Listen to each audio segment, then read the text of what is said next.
Greetings, Hackers. It's May 19th, 2016. Over here on WZZM 13ABC. Craigslist post that generated unwanted calls. Text lead to charges. And this is by John Hogan with WZZM. Wyoming, Michigan. A Wyoming woman upset over a failed relationship to Craigslist to direct a flood of sexually explicit text messages and phone calls to her ex-boyfriend and his new girlfriend, court records show. Two fictitious Craigslist ads posted in March generated more than 120 texts and phone calls, many sexually graphic in nature, court records show. The woman police say is behind the ads. 28-year-old Tabitha Crystal Penland is charged with unlawful posting of a message and using a computer to commit a crime. She'll be in Wyoming District Court on Wednesday, May 18th, for the probable cause hearing on the felony charges. Using a computer to commit a crime is a 4-year offense, while unlawful posting of a message is punishable by up to 2 years in prison. Penland admitted to posting two fictitious ads on Craigslist and providing her ex-boyfriend's phone number in an attempt to have him harassed, according to a probable cause affidavit. She also admitted to posting the phone number of her ex-boyfriend's current girlfriend in an attempt to have her harassed, court records show. The victims received over 120 texts and or phone calls, many sexually graphic in nature due to the unauthorized postings. Wyoming police officer Dennis Ferguson wrote in a probable cause affidavit. The defendant admitted to doing it as she was upset at her ex-boyfriend and wanted to get back at him. Penland is the third person charged in Kent County this year with unlawful posting of a message. On April 22, two women admitted to their roles in using the Madison website to direct men seeking sex to a home in Lowell.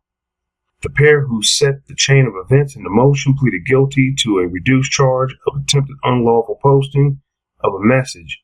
Teresa Lynn Allen, 46, of Grand Rapids, and Gwen Tony Edwards, 51, of Wyoming, face up to a year in jail when they return to court for sentencing next month.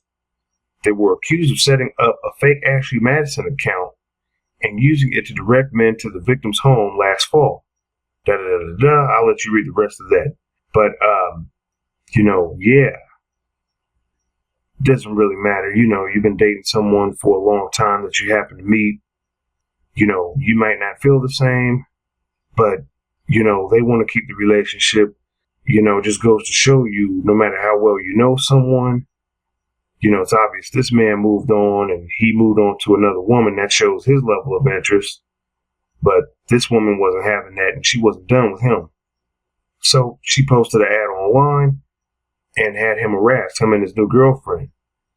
And so these types of things happen out here. Typically you hear about men doing it, especially in these sextortion cases where they're taking, intimate photos that were taken during when the relationship was together, and then they're posting them online to be a means of intimidation and harassment towards the victim. And so here's what I want to tell you.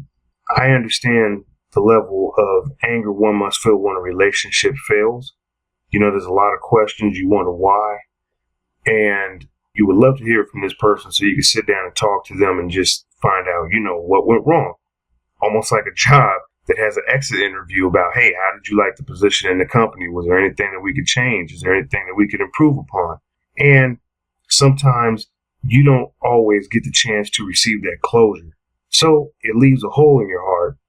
And it really sucks because you would like it closed, but this person who you were once in love with and shared a relationship with has deprived you of something. At least that's how it feels.